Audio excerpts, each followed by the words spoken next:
Welcome into our WIBW Digital News Center, everyone, as we have a little Friday lunchtime fun digging into our 13 News video vault. As you know, we have been on the air from the capital of Topeka, Kansas for more than 70 years now, which means we have accumulated quite an archive of stories over that time. So this afternoon, we want to do something a little bit fun and timely since, as you know, Tulip Time is officially underway in Shawnee County.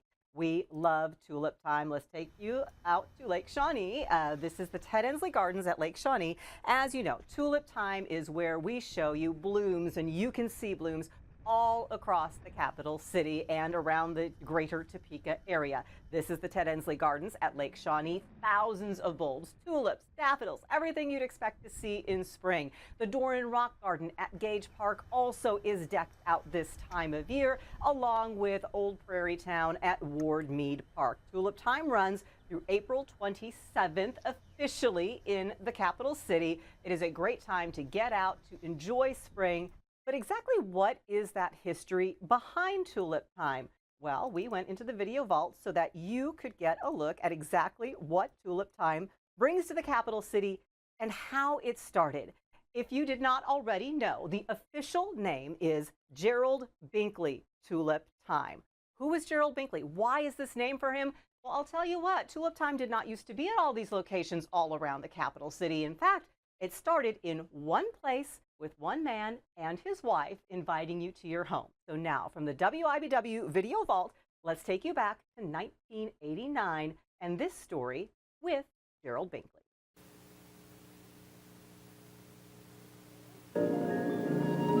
Toto, I have a feeling we're not in Kansas anymore.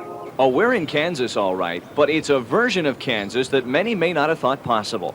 I mean, 35,000 tulips, 10,000 daffodils coming up all at once in somebody's yard. And to think, one man planted them all. Must be an obsession. It was a hobby, but I think now it's an obsession. It's really an obsession of pride that's turned this 3.5-acre lot into a private park. There are streams, goldfish ponds, a fountain, and now people touring with video cameras, along with families peering down the backyard wishing well. These people help make it worth it all. If they didn't come, I don't know that I'd be able to continue forever. I like people to think that something I did is pretty.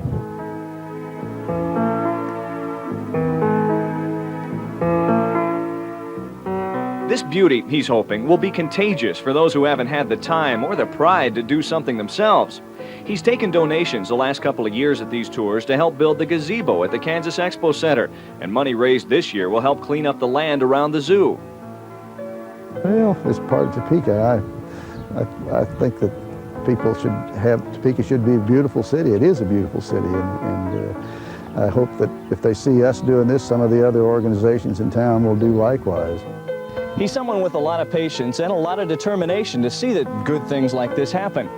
I know that because he's my dad. Mike Binkley for 13 News.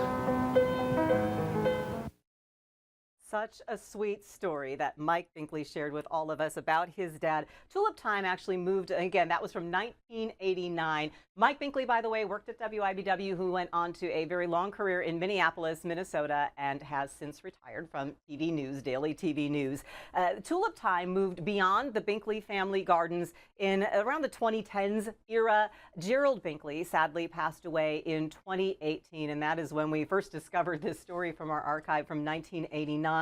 It was renamed a couple years later. Shawnee County Parks and Rec renamed Tulip Time Gerald Binkley Tulip Time to honor Gerald Binkley's memory. So by the way, if you want to check out Tulip Time this year, officially it got underway yesterday, runs through April 27th. Tomorrow, actually, Saturday, is the Tulip Festival out at the Ted Ensley Gardens at Lake Shawnee. That will run from 10 a.m. to 3 p.m. They will have activities, they will have some vendors, they'll have some music out there, a $5 donation to attend that. And as we mentioned, Ward Mead Park is one of the sites. They actually host tulips at twilight. That is when you get a little illumination display along with lights on the live flowers, along with those illuminated displays that they have. That actually gets underway tonight. It runs 7 to 10 p.m. and then it runs through April 27th, but it's Wednesdays through Sunday. They do take a couple days off in there. Admission is $5 for that as well, with children 5 and under free. A very timely addition from our 13 News Video Vault. Hope you enjoyed that little trip down memory lane,